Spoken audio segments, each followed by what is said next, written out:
মুক্তি সংগ্রাম 1971 সালেই শেষ হয়ে যায়। কেননা যতক্ষণ পর্যন্ত মানুষের উপরে অত্যাচার, শোষণ, নির্যাতন, শৃঙ্খল এইসব থাকবে, মুক্তির সংগ্রাম ততক্ষণ চলতে থাকে। তো 71 সালের মধ্য দিয়ে মানুষের যে আকাঙ্ক্ষা তৈরি হয়েছিল যে একটা দেশ হবে, রাষ্ট্র হবে, যেখানে নাগরিকদের জন্য সাম্য, মানবিক মর্যাদা, সামাজিক সুবিচার প্রতিষ্ঠা হবে, গণতন্ত্র হবে আমাদের রাজনৈতিক ব্যবস্থা, সেই আকাঙ্ক্ষা পূরণ হয়নি। আপনারা বক্তব্য শুনেছেন কিভাবে অতি দ্রুততার সাথে আমরা সেই আকাঙ্ক্ষার মাটি হতে দেখেছি, অনেক ক্ষেত্রে বিপরীত দিকে হাঁটতে দেখেছি বাংলাদেশ। একদলীয় শাসন, গণতন্ত্রের হত্যা করা, মানুষের উপরে অত্যাচার, নির্যাতনের ভয়ঙ্কর রাজত্ব গড়ে তোলা, ত্রাসের রাজত্ব কায়েম করা, এইসব আমরা দেখেছি। এর বিরুদ্ধে যে মানুষের ক্ষোভ, লড়াই, সেই ক্ষোভ লড়াইয়ে আমরা যে কোনো নতুন ব্যবস্থা প্রতিষ্ঠা করতে পেরেছি তা না। নানাভাবে চেষ্টা হয়েছে, বিক্ষোভ হয়েছে, শাসনের পর শাসন বদলেছে, সেনা শাসন এসছে, গণতন্ত্রের লড়াই হয়েছে, নির্বাচন হয়েছে, কিন্তু মানুষের কাঙ্ক্ষিত পরিবর্তনটা আসে না। আপনারা যদি একটু কয়েক মিনিট সময় দেন তাহলে কথা বলে শেষ করে ফেলি। এই যে পরিবর্তনটা আসেনি, তার ফলে কিন্তু লড়াইও হয়েছে, এবং কিভাবে এত রকম অভিজ্ঞতার পরে এসেও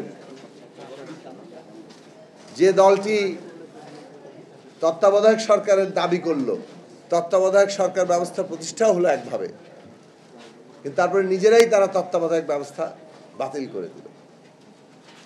এইটার মূল রহস্যটা কোথায়? বাংলাদেশে আমরা দেখেছি যে আমাদের যে শাসন ব্যবস্থা, এই ব্যবস্থাটা নিজেই এমন একটা স্বৈরাচারী ব্যবস্থা, যারাই ক্ষমতায় যায় তারা স্বৈরাচারী হয়ে ওঠে। অন্য কোনো প্রতিষ্ঠান কাজ করতে পারে না, সমস্ত ক্ষমতা একজনের হাতে কেন্দ্রীভূত, সব প্রতিষ্ঠান, সমস্ত রাষ্ট্র ব্যবস্থা পকেটের মধ্যে ঢুকে যায়, এবং এইটাই ইতিহাস হিসাবে এসছে। শেখ হাসিনা এটাকে একেবারে সর্বোচ্চ শিখরে নিয়ে গেছে, একেবারে এটাকে একটা নগ্ন চেহারায় নিয়ে গেছে। উনিই রাষ্ট্র, উনিই সবকিছু, উনিই দেশ, এটা করে দিয়েছি, ওটা দিয়ে দিয়েছি, যেন নিজের একটা জমিদারি আছে, তালুক আছে, সেখান থেকে মানুষকে দিয়ে দিচ্ছেন, করে দিচ্ছেন। এইরকম একটা পরিস্থিতি তো আমরা দেখেছি। কিন্তু এইসব কথাবার্তা কেবল কথাবার্তায় থাকে নাই, তার শাসনটা রাখার জন্য বাংলাদেশের ইতিহাসে ভয়ঙ্করতম একটা শাসন সে জারি করেছে। কিভাবে গুম খুন হয়েছে, লক্ষ লক্ষ মামলা হয়েছে, বিরোধী দলকে নানাভাবে নির্যাতন, অপদস্থ করার তৎপরতা হয়েছে, নতুন নতুন সমস্ত কায়দা কানুন তারা আবিষ্কার করেছে। সবচেয়ে বড় ব্যাপার হচ্ছে মানুষকে বিভাজিত করে ফেলেছে। মানুষকে বিভাজিত করে নানা ট্যাগিং দিয়ে তারা দমন পীড়নটাকে জায়েজ করেছে। এইরকম একটা শাসন সম্ভব হয়েছে কারণ যে শাসন ব্যবস্থাটা আমাদের আছে সেটা এইরকম শাসনকে নানাভাবে সাহায্য করে, এর কোনো রকম প্রতিরোধ তৈরি করে না, সব জায়গায় নিয়ন্ত্রণ প্রতিষ্ঠা করা যায়, যার ফলে বাংলাদেশের ইতিহাসে একটা গুরুত্বপূর্ণ রাজনৈতিক একটা সময় হাজির হয়েছে, যেখানে আগেকার সবগুলো আন্দোলনের চাইতে এইবারের আন্দোলন তাৎপর্যপূর্ণভাবে আলাদা হয়েছে। সেটা হচ্ছে কেবল সরকার পরিবর্তন নয়, শাসন ব্যবস্থা বদলাতে হবে। ফ্যাসিস্টের বিদায় নয়, ফ্যাসিবাদেরও বিলোপ করতে হবে। এই আওয়াজ অনেক আগেই উঠেছিল। আমাদের মতো দলের পক্ষ থেকে এটা খোলাখুলিভাবে বলা যায়, এটা গর্ব করার বিষয় হিসেবে নয়। আমরা এই দাবি আমাদের প্রতিষ্ঠা লগ্ন থেকে করে আসছি। আমাদের দল গণসংহতি আন্দোলন যখন দল হয়ে ওঠে নাই, 2002 সাল থেকে যখন আমরা কাজ করি গণসংহতি আন্দোলন নামে, আমাদের প্রাথমিক জায়গায় ছিল যে এই শাসন ব্যবস্থা একটা স্বৈরাচারী ব্যবস্থা সাংবিধানিকভাবে, কাজে এইটাকে না বদলালে কেবলমাত্র সরকার পরিবর্তন বাংলাদেশের জনগণের জীবনে কোনো পরিবর্তন আনবে না, এমনকি নির্বাচন কেন্দ্রিক যে সংকট, এই সংকটটাও বদলাবে না। কিন্তু তখন এই কথাগুলো কোনো তেমন বড় আকারের প্রভাব বিস্তার করে নাই। 2006 সালে 7 সালে যে সংকট আসলো, তখন আমরা এই কথা বলেছি, সংবিধান যদি আমরা গণতান্ত্রিক করতে না পারি, ক্ষমতার যদি ভারসাম্য তৈরি না হয়, তাহলে নির্বাচন কেন্দ্রিক সংকট যাবে না, বরং তত্ত্বাবধায়ক ব্যবস্থা যেটা সমাধানের জন্য আনা হয়েছিল ওইটাকেও গিলে ফেলা হবে। শেষ পর্যন্ত 2011 সালে এসে পুরো তত্ত্বাবধায়ক ব্যবস্থা গিলে খেয়ে ফেলা হলো পঞ্চদশ সংশোধনী মাধ্যমে। এমনকি 14 সালের ওই রকম একটা তামাশার নির্বাচনের পরও এই শাসন ব্যবস্থা বদল, বাংলাদেশে একটা নতুন জাতীয় সনদ দরকার, যেখানে সবগুলো রাজনৈতিক দল রাজনীতির নিয়ম বদলাবে এবং কিভাবে রাজনীতি চলবে সেইটা ঠিক করতে হবে। এই জন্য আমাদের এই সামাজিক রাজনৈতিক চুক্তি দরকার, না হলে আমরা এই অবস্থা থেকে বের হতে পারবো না। তখনও প্রভাব ফেলেনি। এই কথা জোরের সাথে বলা যায় ডক্টর কামাল হোসেনের নেতৃত্বে যখন জাতীয় ঐক্য ফ্রন্ট গঠিত হয়েছিল, যেখানে বিএনপিও যুক্ত হয়েছিল, মূলত বিএনপির উদ্যোগেই বলা চলে সেইটা তখন হয়েছিল।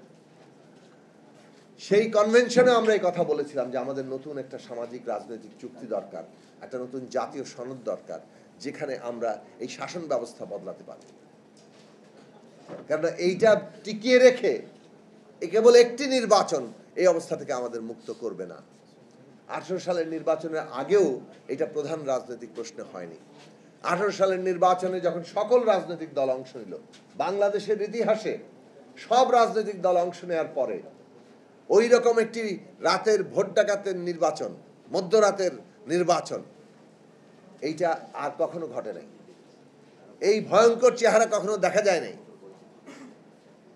প্রধান বিরোধী রাজনৈতিক দল তখন তাদের বিরাট অংশের প্রার্থীদের জামানত বাজেয়াপ্ত হচ্ছে। আসলে তো তাদের জেতার কথা, তার মানে কি পরিমাণে কেবলমাত্র ডাকাতি হয়েছে ভোট, কেবলমাত্র সিল মেরে সেগুলো ভরে দেওয়া হয়েছে। তো এই রকম ঘটনাটা ঘটেছে। 18 সালের এই নির্বাচনের পরে বাংলাদেশের রাজনৈতিক সংগ্রামের সকল পক্ষের কাছে এইটা প্রতীয়মান, এটা প্রতিষ্ঠিত হয়েছে যে এই শাসন ব্যবস্থা রেখে, এই সাংবিধানিক ক্ষমতা কাঠামো বহাল রেখে আর বাংলাদেশে একটি সুষ্ঠু নির্বাচন সম্ভব না। কাজেই এখন একমাত্র পথ হচ্ছে আন্দোলন, এবং এই উপলব্ধি কিন্তু যুগপৎ আন্দোলনের সূচনা করেছে। আমরা দিনের পর দিন আলোচনা করেছি এবং এই জায়গায় সামনে নিয়ে আসা হয়েছে রাষ্ট্র ব্যবস্থাও বদলাতে হবে, সরকার কেবল বদল নয়। সরকার তো বদলাতে হবেই, এই সরকারকে বিদায় নিতে হবে, একই সাথে শাসন ব্যবস্থা, রাষ্ট্র ব্যবস্থা বদলাতে হবে। যে কারণে রাষ্ট্রের গণতান্ত্রিক রূপান্তর, রাষ্ট্রের সংস্কার, রাষ্ট্র ব্যবস্থার মেরামত, এই স্লোগানগুলো এসেছে এবং এই স্লোগানগুলো থেকেই জন্ম নিয়েছে আমাদের গণতন্ত্র মঞ্চের 14 দফা, আমাদের দলের 14 দফা, বিএনপির 27 দফা, আমরা যুগপৎ আন্দোলনে এসে আমরা 31 দফা, এইগুলো আমরা প্রণয়ন করেছি।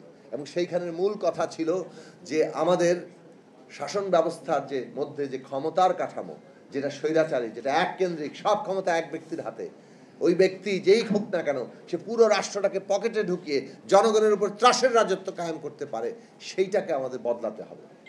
ক্ষমতার ভারসাম্য তৈরি করতে হবে, যেটার মধ্যে দিয়ে কেবলমাত্র জবাবদিহি তৈরি হতে পারে।